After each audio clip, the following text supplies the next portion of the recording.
Merhaba sevgili seyirciler, İnsan Ajandası'na hoş geldiniz. Bu hafta Türkiye'deki basın özgürlüğünü, tutuklu gazetecileri konuşacağız. İfade özgürlüğünü konuşacağız. IPI'den konuklarımız var. Viyana merkezli Uluslararası Basın Enstitüsü'nden 3 önemli konuğumuz var. Kari Huhta, Oliver Money-Kyrle ve Renan Akyavaş, hoş geldiniz. Ama her hafta olduğu gibi bu hafta da hangi hak ihlalleri oldu onları izliyoruz. Sonrasında sohbete devam edeceğiz.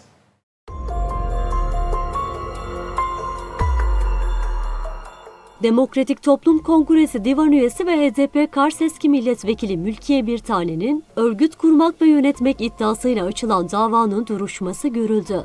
Birtane hakkında 10 yıldan 15 yıla kadar hapis cezası isteniyor.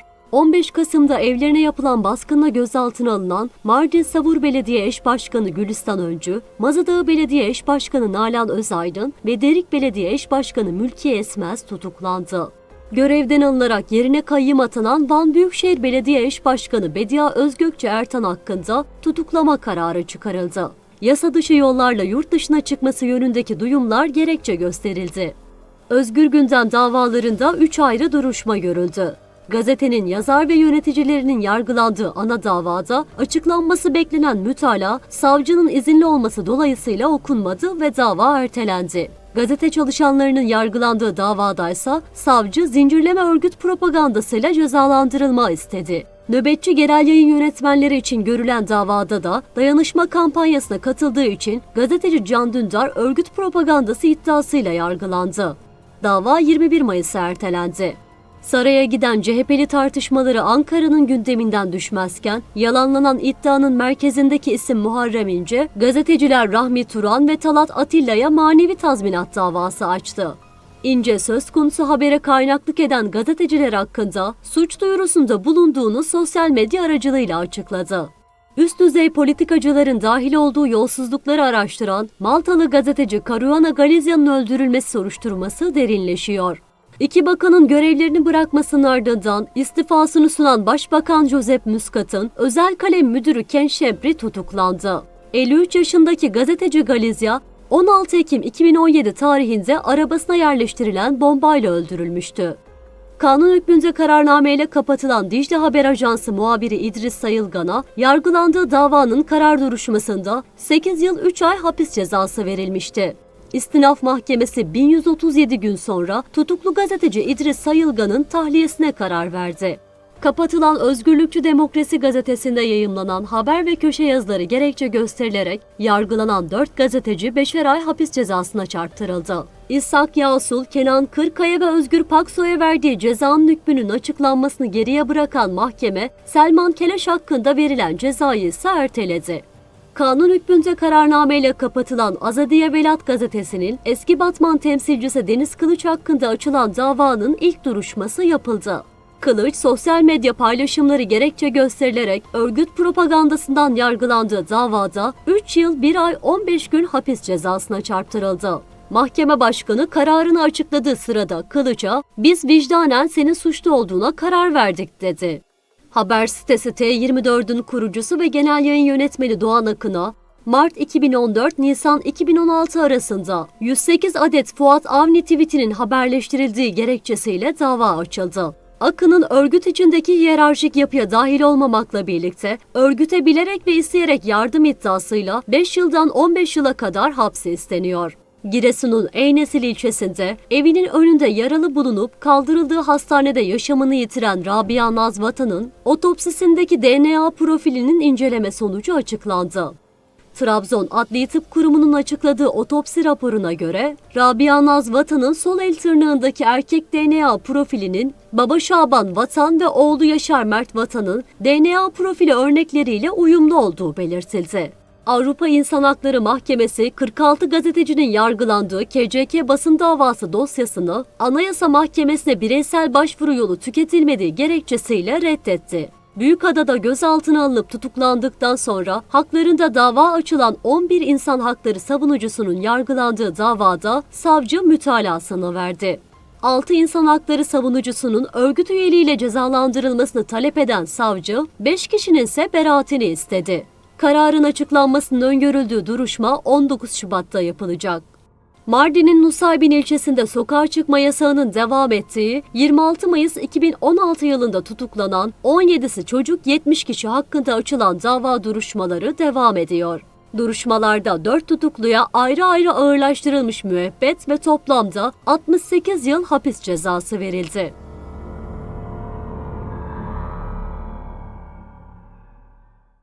Evet, hoş geldiniz. Welcome. Thank you. Merhabalar. Uluslararası Basın Örgütü olarak, Enstitüsü olarak daha doğrusu birçok kurumla beraber Türkiye'ye ziyaret yaptınız ve bir rapor yayınladınız. Raporu konuşacağız ama önce seyirciler anlasın diye IPI ne iş yapıyor, kimdir, niçin Türkiye'ye geldiniz? Kısa bize anlatır mısın? Merhabalar. Uluslararası Basın Enstitüsü Viyana merkezli 1950 yılında dünyada önde gelen gazeteci ve editörlerin kurduğu basın özgürlüğü, gazeteci hakları ve kaliteli gazeteciliğin gelişebilmesi için kurulmuş global bir örgüt. Türkiye ile çalışmaları nasıl IPI'nin? Yani Türkiye'de ne yapıyorsunuz daha doğrusu? Yani Türkiye şu anda çok fazla baskı altında olduğu için mi Türkiye ile ilgilisiniz, yoksa genel anlamıyla tüm dünyadaki basın özgürlüğü faaliyetleriyle mi ilgilisiniz? IPI olarak dünyadaki tüm basın özgürlüğü yani tüm ülkeleri aslında takip ediyoruz. Basın özgürlüğü durumlarını takip ediyoruz. Ancak Türkiye tabii ki fokus alanlarımızdan çünkü bir tanesi. Çok fazla. Evet ve aynı zamanda kurucu üyelerimizden biri de eski Vatan Gazetesi'nin baş editörü Ahmet Emin Yalman.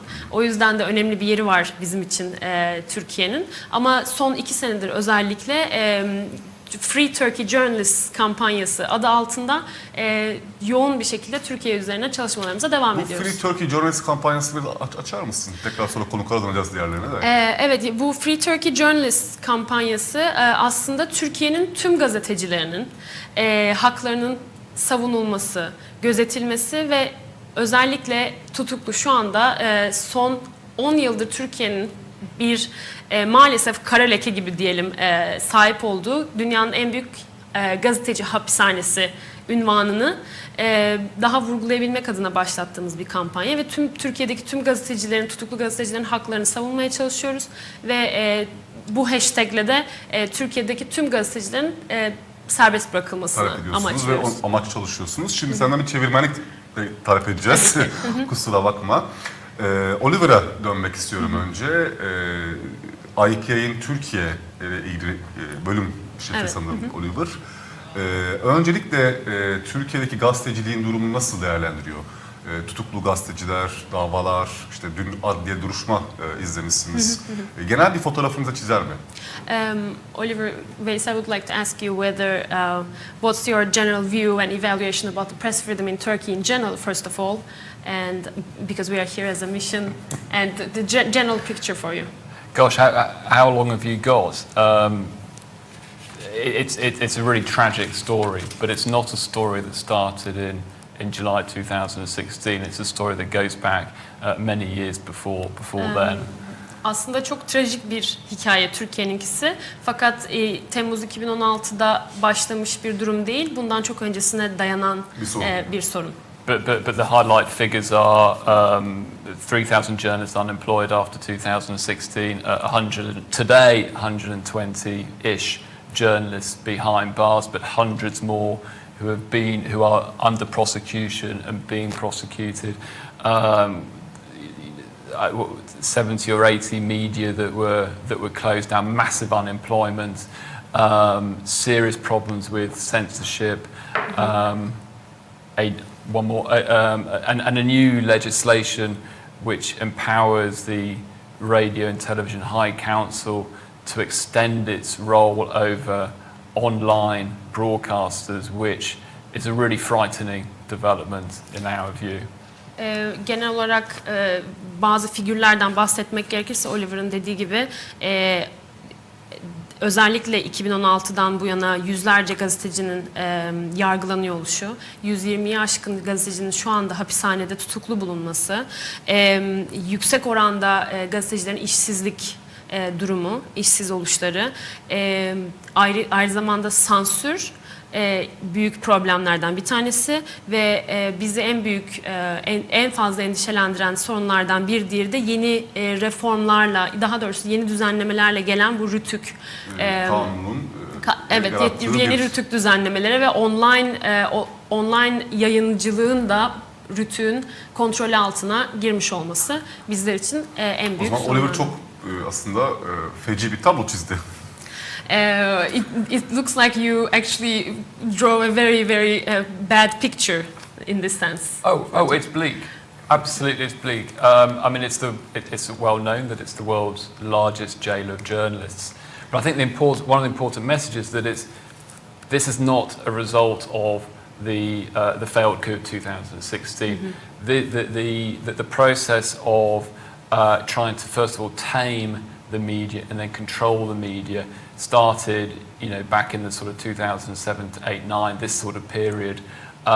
And what we have witnessed now is a consequence of the careful construction of a media system which is there to report the views of the authorities. Yani tabii ki diyor ki bu durum 2016'daki darbe girişiminin sonucu olan bir şey değil. Bunun farkındayız. Eleştirel medyanın, ana akım ve eleştirel medyanın dizginlenmeye ve susturulmaya çalışılması aslında 2000'lerin başına kadar da dayanıyor. Ve şu anda tanık olduğumuz durum da aslında daha sistematik bir yapılanma halinde medyayı ele geçirmenin ve gazeteciliği bir şekilde susturmaya çalışılmanın daha sistematik bir planın belki de bir parçası ve sonucu. Ben de Oliver'a katılıyorum. Türkiye'de gazetecilik meselesi 15 Temmuz'da başlamadı elbette. Ama 15 Temmuz sonrası bu iyice sistematize oldu yani bir şekilde. Daha önce de yani Kürt gazeteciler, Ermeni gazeteciler veya sol tandanslı gazeteciler baskı altındaydı. Şimdi aslında daha geniş bir coğrafyaya yayıldı ve daha sistematik hale geldi. He also agrees with you that it's not actually starting in 2016, but way before, where all Kurdish and Armenian journalists, also left-wing journalists, were under attack and in target. So, but unfortunately, after 2016, it became more systematic. Şimdi Kari'ye dönmek istiyorum. Welcome. Okay. Kari'de IPI'nin yani Uluslararası Basın Enstitüsü'nün Finlandiya üyeniz ve Türkiye'de dava izledi. Yani gazetecilerin dün davasını izlediniz. Öncelikle o adliyeye giderken ne hissetti? O büyük binada bir karşılaşma yapsa, yani o adliye ile yargılama konusunda bir fotoğraf çizse, bir değerlendirme yapsa. Yeah, it's like he asks, what did you think of? Because you are here to observe journalist cases in Turkey, and what did you think of when you saw that big building, the Justice Palace, as we might say, and what was your impressions in general? I think there were a couple of impressions. First, the enormity of the place. It's a very intimidating building. Its atmosphere, although it's very ambitious building, the atmosphere is a little heavy.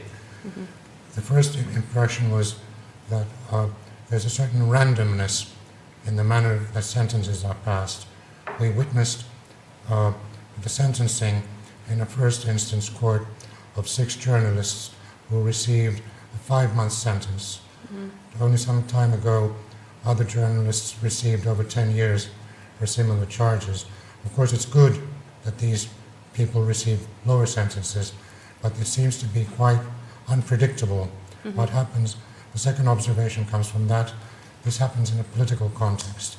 Yes. That the sentencing and also the slowness of the process is determined by the political sort of atmosphere where all sides wait to see what would be the right move next. And this in itself it really breaches the rights of those charged, those journalists who are prevented from practicing their profession. İlk olarak diyor ki binayı gördüğünüz zaman zaten binanın heybeti, büyüklüğü aslında bir korku yaratma hali, o hissi veriyor. Yani gerçekten heybetli bir bina ve sizi birazcık şaşırtıyor. Evet. Ve aynı zamanda da o kalabalıkta bir yandan da ağır bir atmosfer var. Hissedebiliyorsunuz. İkinci olarak davalarda gördüğümüz benim gözlemlerimden en büyüğü gelişi güzellik. Yani burada aslında bizim gözlemlediğimiz davalardan bir tanesinde 6 gazeteci 5'er ay cezaya çarptırıldı. Fakat ondan önce gözlemlediğimiz başka bir davanın sanıklarından 10 yıla daha önce çarptırılmış gazeteciler var ve bu durumun gerçekten bu siyasi bir bağlamda olduğunu hissediyorsunuz bu davaların. Aynı zamanda maalesef davalarda öngörülemezlik mevcut. Bu öngörülemezlik de aslında bütün taraflardan bir sonraki adımın ne olabileceğini merak ediyor oluyorsunuz. Yani ne bekleyeceğinizi bilemediğiniz bir atmosfer ve bu durumda maalesef hem davaların yavaş ilerliyor oluşu hem öngörülemezlik durumu tüm gazetecilerin özellikle haklarının ihlaline sebep oluyor. Evet. Peki nasıl bir yani bu meseleyi hem medyanın sermayesinin el değiştirilmesi, hem tutuklu gazeteci sayısının artması, hem Oliver'ın bahsettiği gibi online medyaya yönelik baskıların başlaması, bunun bir benzeri var mı başka ülkelerde? Ben deneyimsel aktarım açısından biz nasıl bununla baş edebiliriz? He would like to ask, of course, like the media ownership is now being taken over by, like, is changing hands, and also the increasing number of jailed journalists in Turkey, plus, as you mentioned, that the online media is being now monitored by a state department or high council, let's say. Do you see these kind of developments anywhere else in the world? And are there any other examples as such in other countries for press freedom? And also, how do you think we can handle this? It's a hard question, I know. Right, well, I mean, where do you start? I mean, there appears to be developing a sort of authoritarian sort of toolbox for how to control the media, and perhaps it's whether it's Vladimir Putin that perfected this, and Erdogan is following that method. But we can see this repeated absolutely in other countries. About first of all, using the oligarch system to control and bring most of the media on side, and then using different methods to target either through violence or through judicial process or through online trolling and harassment, or not just of journalists but human rights activists or anybody with an opinion that is contrary to the regime. Just give me a second. Renan. I'm sorry. Oliver diyor ki tabii ki yani bunun genel örneği aslında otoriter rejimlerde bir takım toolkit ya da toolbox dediğimiz bir metodoloji geliştiriyorlar. Bunun geliştirdiğini görebiliyoruz. Tabii ki belli adımları takip ediyor. Önce ülkedeki belli kesimlerin, medya patronlarının ya da diyelim tek bir tarafa çekilmesi ve medyanın tek elde toplanıyor oluşu. Daha sonra farklı yöntemlerle gazeteciler hedef alınabiliyor. Bu şiddet, yani polis şiddeti olabilir, yargısal taciz olabilir, bizim adlandırdığımız şekilde yargı ve yargılamalar olabilir veya online trollemek, yani online taciz. Troller aracılığıyla. Aynen öyle. Troller aracılığıyla ondan tacizin hedefi olabilirler. And we see this being replicated in countries in the European Union. We see this in Hungary. In Hungary. Elements of this in Italy. You can even see it in the current election campaign in the United Kingdom. The use of the populist authoritarian toolbook on how to get journalism on your side. And it's very frightening what we see, the process. Diyor ki aslında yani bunun benzerlerini Avrupa Birliği ülkelerinde de görebiliyoruz maalesef.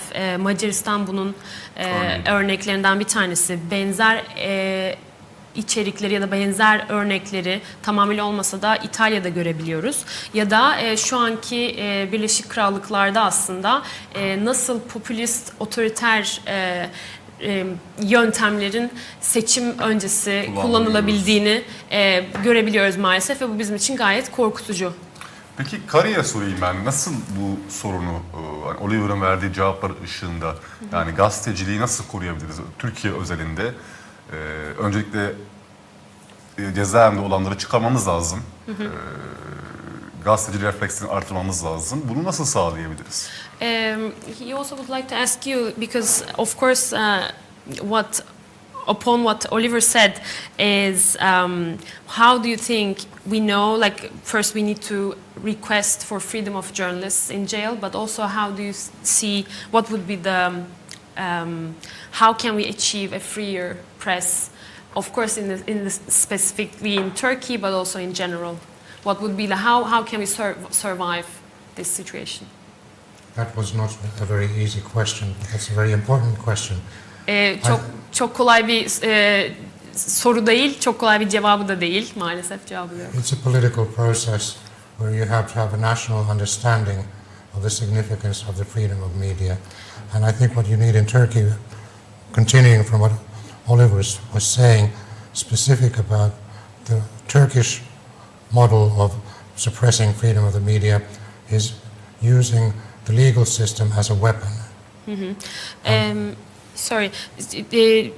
Diyor ki yani siyasi süreçte aslında bu durum en önemlisi ülkelerde özgür basın anlayışının yerleşik olması, özgür basın anlayışının hakim olması ve bunun ne olduğunu iyi bilebilmek çok önemli.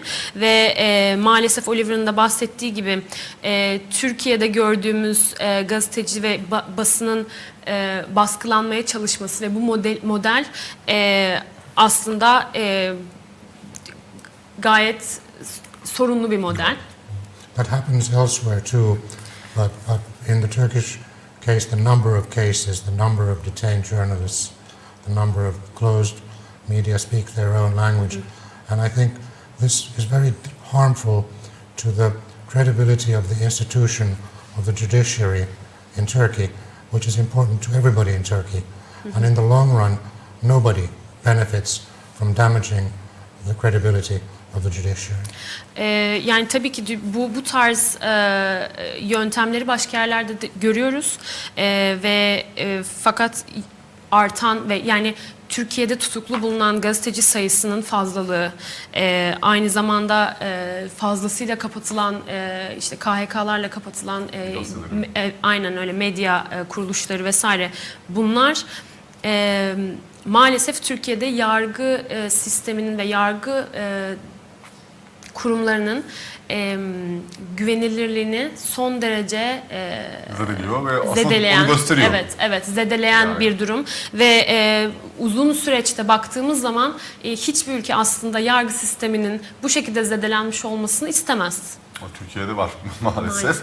Ben şimdi rapora dönmek istiyorum. Can I take this report? IPI birçok uluslararası kurumla beraber Türkiye'ye geldi. Bunu da ben kameraya göstermek istiyorum ve Türkiye'de hem sivil toplum örgütleriyle hem hükümet yetkilileriyle bir görüşme yaptınız. Anayasa Mahkemesi üyeleri bir görüşme yaptınız ve hem var olan sorunları aktardınız hem onları dinlediniz ve bir rapor yayınladınız. Öncelikle bu seyahati niye ihtiyaç duydunuz? Yani hükümet yetkilileri ve Anayasa Mahkemesi görüşmeyi ve ne aldınız oradan? Ve bu raporun esas mesajı ne bize? Evet. Biraz uzun soru oldu. Tabii ki. Ben şöyle anlatabilirim. İngilizce çıktı bu rapor aslında. Türkçesini başlığını şöyle söyleyebiliriz. Türkiye'li gazeteciler sanık kürsüsünde diye bir başlık attık. Now I'm going to translate the question. So basically he asks like we have 8 global press freedom organizations joint. We had a joint mission to Turkey in September. First of all, why did we want to do that? What was the reason behind this mission? And what was the reason of going and meeting Constitutional Court and other state institutions, and what was the outcome? Yeah, I mean, first of all, to say it was the very fact that there were 8 press freedom, freedom of expression organisations, I think, is that's a unique coalition, and I think that's a testimony of how important we view the crisis facing media here in Turkey. Öncelikle 8 global basın ve ifade özgürlüğü grubundan temsilcilerin bir araya gelerek bu misyonu gerçekleştirmesi pek de örneği olmayan bir durum. O yüzden de kendi içerisinde tekil bu gerçekleştirdiğimiz şey ve Yani kendi ilk defa aslında bu kadar fazla grubun uluslararası örgütün bir araya gelip Türkiye'yi masaya yatırdığını görüyoruz. aynen öyle. Bir anlam Aynen. çıkıyor burada. Evet. Yes. The timing of it was really important because it's 3 years since the attempted coup, 1 year since the end of the state of emergency, and just a few months after the launch of the judicial reform strategy, which is presented as a solution to all of the problems. And it was really important for us to be able to meet with the courts and the Justice Ministry to explore and try to understand the incredibly complex nature, the extent of the judicial prosecution against journalists, because it is not a simple case at all. Evet, yani aslında zamanlama olarak çok önemliydi bizler için. Çünkü bu durum tam 3 sene, yani darbe girişiminden 3 sene sonrasına denk geliyor, evet. Ama aynı zamanda o halin kalkmasından yaklaşık 1 sene sonra ve tam da yargı reform stratejisinin, yargı reformunun yayınlanma aşamasında bu misyonu gerçekleştirdik ve özellikle biz Ankara'da Anayasa Mahkemesi, Yargıtay ve Adalet Bakanlığı ile görüşmeler yaptık ve bu görüşmeler bizler için özellikle gazetecilerin hedefte olduğu bu yargılamaların da bu kompleks, çok son derece karışık fakat bir yandan da sistematik yargılamanın sebebini anlayabilmekti. Peki anladınız mı? Do you think have we understand Why the complexity or like behind what's the reason behind this judicial prosecution? The more you learn, the more you realize you do not know. Daha çok öğrendikçe daha çok anlamadığını farkına varıyorsun aslında. Every time you pick up another layer. I mean, it's a story of trials and prosecutions, of pre-trial detentions, of appeals, winning the appeals, prosecutors appealing against the appeals, and if you're acquitted, then you discover there are new charges with a different element thrown at you. It seems to be a never-ending cycle of judicial prosecution, which, even if you're not in jail, weighs heavy on the shoulders of journalists throughout the country, and it's like there is no escape from this process. Yani aslında tabii çok kompleks dediği gibi ve davalar, tutuklu yargılamalar, istinaf mahkemeleri, istinaftan sonra belki beraatin tekrar savcılar tarafından aynen bozulması ve hiç öyle görünüyor ki hiç sonlanmayan bir sirkülasyon. Evet, sirkülasyon ve döngünün içerisindesiniz. Hiç bitmiyor ve tutuklu olmasanız bile bu yargılamalar aslında sizin omuzlarınızdan aşağıya çekiyor.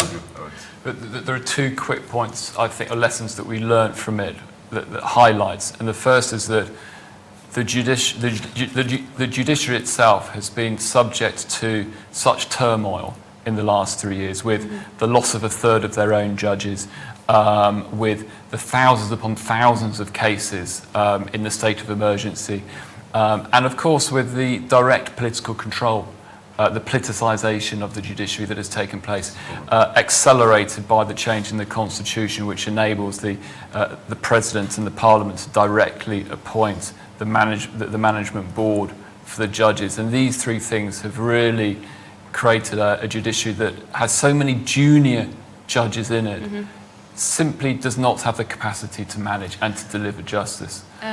Aslında bu süreçten öğrendiğimiz 2 ana ders oldu. Birincisi yargının kendisinin son senelerde büyük bir baskı ve aslında baskı altında oluyor oluşu. Yani bir kere savcı ve hakimlerin yargılamalara tabi olması bir şey. O halde binlerce fazla yargılamanın başlıyor oluşu, yani vatandaşlara, herkese karşı binlerce davanın açılması tabii ki büyük bir yük bütün yargı sistemi için. Aynı zamanda direkt siyasi baskı altında olduğunu da biliyoruz yargı kurumlarının şu anda. Ve de Hakim Savcılar Kurulu'ndaki denge ve değişimler çok çok büyük problem yaratıyor ve bütün bu yapılanların sonunda da davalarda çok genç yeni atanmış hakimler, evet, yargıçların olduğunu görüyoruz ve bu aslında bütün bu dava sayılarının ve çokluğunun arasında kapasitenin karşılanamadığını da bize gösteriyor. Ben tamamen katılıyorum. Yani ifade özgürlüğü ve yargı bağımsızlığını, yani yargı bağımsızlığı sağlanmadıkça gazetecilere bir güvence sağlayamayız hiçbir şekilde ve Türkiye'de yargı bağımsızlığı zedelendiği artık net ortaya çıkıyor maalesef. Şu an temel sorun bu. Evet, he totally agrees to you as well because he says without independent judiciary, actually there is no guarantee that we can provide for journalists' safety. Evet. Ben Kari'ye dönmek istiyorum tekrar. Uluslararası örgütler Türkiye ile ilgileniyor ve gayet net bir rapor, sorunları net ifade eden bir rapor yayınladı. Peki Avrupalı örgütler, devletler, kurumlar, Avrupa Birliği'nin kurumları aynı hassasiyeti gösteriyor mu sizce? Bu sizin gibi, yani IPI'nin sahip olduğu hassasiyet sahipler mi? Bu bir sorun mu eğer değilse? Well, this report shows out very clear evidence for what we've done, and it shows also the press freedom organizations internationally put out this report very clear. But also he wanted to ask you, what do you think if the EU institutions in general carry the same concerns what press freedom organizations do on Turkey? The Turkish government has not recently been a very attentive listener to the EU, but that is no excuse for the EU not to try harder. The EU now has a new commission and a new parliament, as has been pointed out also in the report, and I think it's extremely important for EU member states to act in the EU to bring the European Council on the level of member states, to empower the Commission and to get legitimacy from the Parliament to bring both pressure on Turkey on these issues, but also to encourage Turkey to mend the damage it's doing to itself. Yani diyor ki tabii Türkiye aslında son dönemde çok da aktif bir dinleyici de değildi Avrupa Birliği'ne yönelik. Fakat bu Avrupa Birliği için daha fazla bu durumun üstüne gitmesi, yani bırakması için herhangi bir mazeret olamaz. İletişimi koparması için bir mazeret olamaz. Yeni seçimler oldu. Avrupa Parlamentosu, Avrupa Komisyonu'nda yeni üyeler var. Ve bu rapor özellikle ve şu anda son derece önemli. Hem üye ülkelerin, Avrupa Birliği üye ülkelerinin, Avrupa Konseyi, Avrupa Komisyonu ile beraber Avrupa Parlamentosu'nun da verdiği güçle hep beraber aslında Türkiye üzerine bir baskı kurabilmek çok önemli, ama aynı zamanda son dönemde Türkiye'nin yargıya yaptığı bu zedelenmenin de düzeltilebilmesi için, tedavi edilebilmesi için aslında cesaretlendirmek de çok önemli. Lazım. Peki bu rapor, ben de katılmıştım size beraber. Brüksel'de bir toplantı yaptık raporla ilgili. Birkaç toplantı yaptık, hatta bir toplantı değil. Avrupalı ve Avrupa Birliği örgüt çalışanları bu durumu anlıyor mu net olarak? Bunu Oliver'a sormak istiyorum. Yani bu Brüksel'den edindiği izlenim ne? So we were together in Brussels last week when we launched the report. So we had several meetings there, but also he wanted to know, what do you think if the European organizations, European press freedom organizations and institutions in general, do they really understand the severity or the situation, and what's the atmosphere in Brussels? Oh, look, I think it's very hard to interpret the atmosphere, but there's a division between those who are arguing for ending all relations with Turkey, sending a strong message that there can be no dealings with a state that has no respect for human rights or at least freedom of expression, and those that think on the other side that it's incredibly important not just to engage but are ready to make compromises on the sort of human rights agenda in order to secure an economics agenda. There are economics issues, there are security issues, there's the migrant issues obviously, so there are many other issues that the EU has to deal with. Our view is that, well, first of all, that's their problem, they have to define the policy, but engagement is incredibly important. And most importantly, the EU must not give up on its own stated commitments to supporting basic human rights and free journalism, and it's really important that they maintain that message. Brüksel'deki atmosferi tabii değerlendirebilmek hayli zor ve şunu da görebiliyoruz aslında iki farklı yönelim var.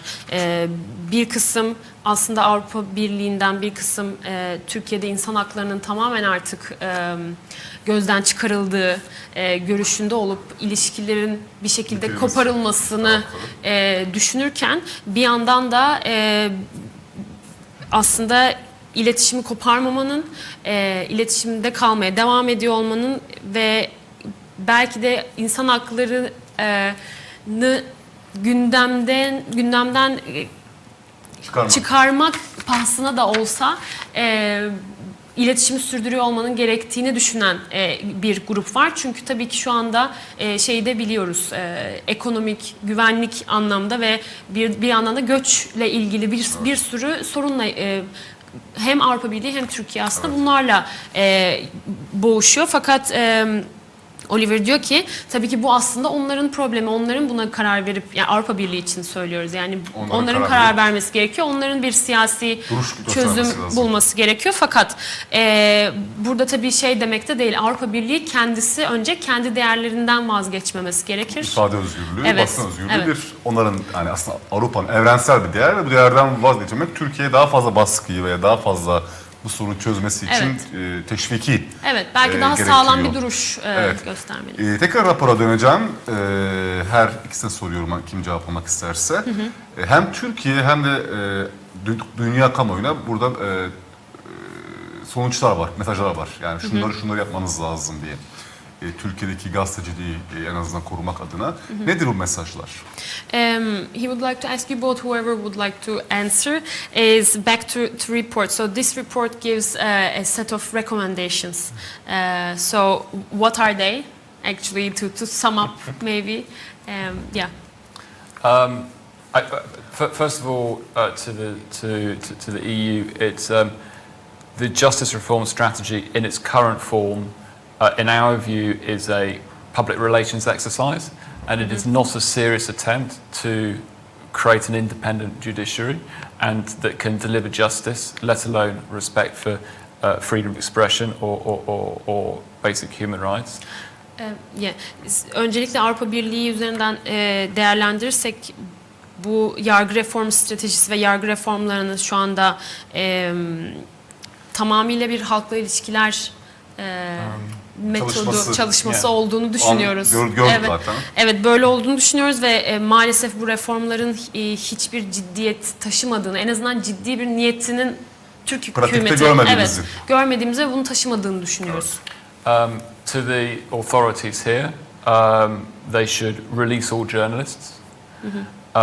They should end the quite deliberate conflation of journalism with terrorism propaganda. That must end immediately.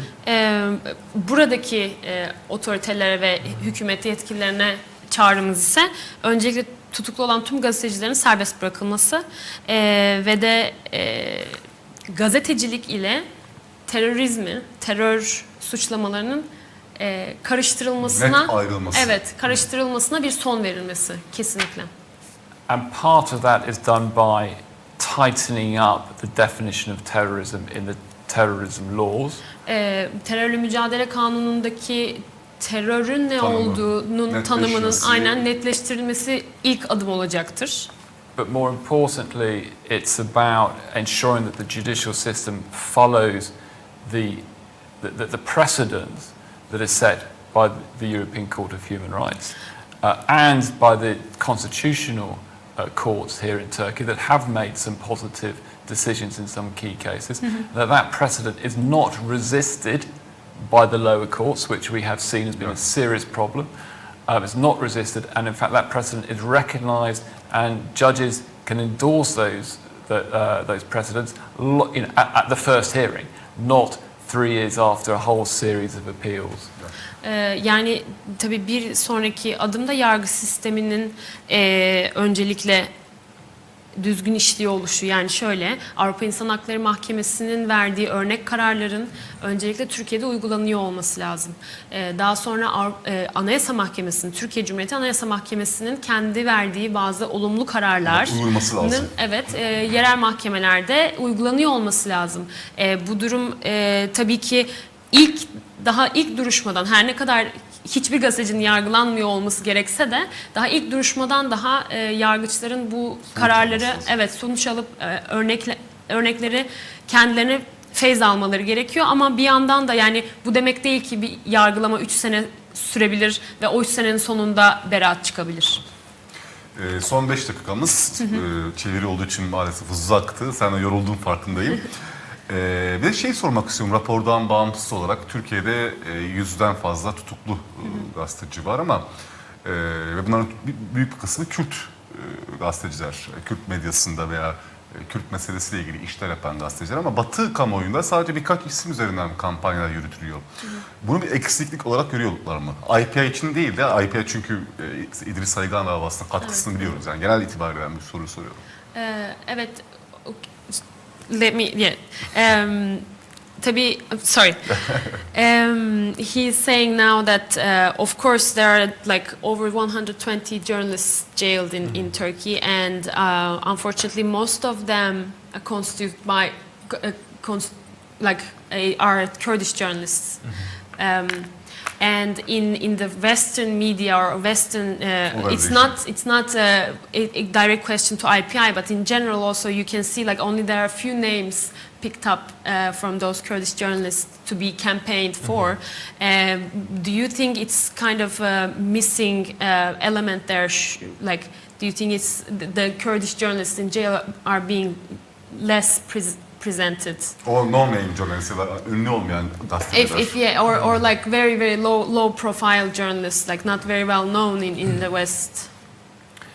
I mean, look, for point of IPI, we've campaigned on İdris Saygan, on Nedim Turfent, and on other cases. Do imprisoned Kurdish journalists get less publicity in Europe? I mean, possibly. Maybe there is more caution around it. What we know is that through the different phases of targeting of opposition journalists in Turkey, we've had the Ergenekon and Oda TV journalists who were jailed in 2011, 2012. We've had the Gulen or Fethullah journalists, many targeted more recently. Throughout that, the constant has always been a constant number of Kurdish journalists who are victims throughout. So, we know that they are the primary victims of this process, and that's a really difficult thing to deal with. IPA olarak tabii özellikle kampanyasını yaptığımız İdris Saygan, Nedim Turfent gibi gazeteciler mevcut ve daha birçoğu da aslında. Ama Batı medyasında Kürt gazetecilerin isimleri daha mı az lanse ediliyor? Belki evet. Fakat bu da şurada aslında farklı gruplar hedef alınıyor şu anda Türkiye'de medya üzerinden. Oda TV gazetecilerinin örneğin tutuklanmaları var birkaç yıl önce. Cumhuriyet Gazetesi ben ekleyebilirim örnek olarak buna. Bunun dışında FETÖ bağlantısı olduğu için tutuklanan gazeteciler var ama maalesef Kürt gazeteciler sürekli olarak bu süreçte, bu yargı tacizinde sürekli baş kurbanlardan bir tanesi, gruplardan bir tanesi. Ve bu durum çok zor. Evet, aynı soruyu bir şey sormak istiyorum Kari'ye. Yani bu ünlü olmayan tutuklu gazetecilerin de Avrupalı örgütler veya Avrupalı kurumların gündeme gelmesi için nasıl bir çaba sarf etmemizi tavsiye eder? What do you think how we can actually raise these Kurdish journalist names, or not necessarily Kurdish, but like journalists with very low profile journalists? How can we raise their issue in Europe better for their voices to be heard? First of all, I think that this probably is true, that the Kurdish journalists have received less publicity. There are clear reasons. We can't read Kurdish newspapers even to the extent that we can read Turkish newspapers. But I think one of the important ways of drawing attention to it has been actually done by Turkish journalists. I think their project editor-in-chief on call, where very prominent Turkish journalists took over shifts of leading the newsroom at Özgürlüğü, I thought was a sign that they were aware of the importance of drawing attention to the plight of Kurdish journalists. And there you have famous, very well-known Turkish journalist names like Can Dündar or the linguist Necmi Alpay, who have been victimized for defending Kurdish journalists. So I think I salute them for their courage there, and I think these sorts of acts are one good way of increasing the attention. Öncelikle katılıyorum diyor. Yani çok yüksek ihtimalle dediğiniz doğru. Avrupa medyasında yüksek ihtimalle Kürt gazetecilerin isimleri daha az görülüyor. Fakat Türkiye'de de aslında bence Türk gazetecilerin de gösterdiği büyük bir dayanışma olduğunu görebiliyorum ben diyor ve aslında kendi meslektaşları, Türkiye'deki meslektaşları tarafından güzel örnekler var. Bunun bir örneği Özgür Gündem gazetesi için başlatılan dayanışma kampanyasında gördüğümüz mesela çok ismi bilinen ve önde gelen bazı Türk gazeteciler, işte Can Dündar gibi, Necmi Alpay gibi isimlerin dayanışma amacıyla, yani dayanışma amacıyla evet yer alıyor şu anda. Aynen öyle ve onların bu dayanışmaya katılması ve bu sebepten de şu an yargılanıyor oluşu bunun en büyük örneklerinden bir tanesi ve aslında güzel de bir dayanışma örneği ve güzel de bir yöntem. Evet. Süremiz bitti. Thank you very much for joining this program. Sana özel bir teşekkür etmek istiyorum. Rica Çünkü ederim. hem program katılımcısın hem çeviri gibi zor bir iş yaptın. Bu yayınladıkları raporla IPR'ın çalışması için teşekkür ediyoruz. Bu dayanışmanın devam etmesini talep ediyoruz tabii ki. Çevirsen. He thanks a lot. This is the end of our time here, but also he thinks this is a great work we are doing as IPI and hopes that we continue doing so. And I think I can assure you that we will keep doing it. Diyebilirim ki kesinlikle Türkiye üzerine çalışmalarımıza devam edeceğiz. Tekrar teşekkürler. Well, thank you. It's an honour to be sharing a studio with such a hero for fighting for press freedom as yourself in this country. Kendiniz gibi basın özgürlüğü için çok çalışan bir avukatın da birlikte olmak bizler için de onur. Thank you very much. Evet sevgili seyirciler, Uluslararası Basın Enstitüsü heyetiyle Türkiye'deki gazeteciliği, tutuklu gazeteciliği, ifade özgürlüğünü konuştuk. Haftaya başka bir gündemle tekrar size olacağız. İyi akşamlar diliyorum.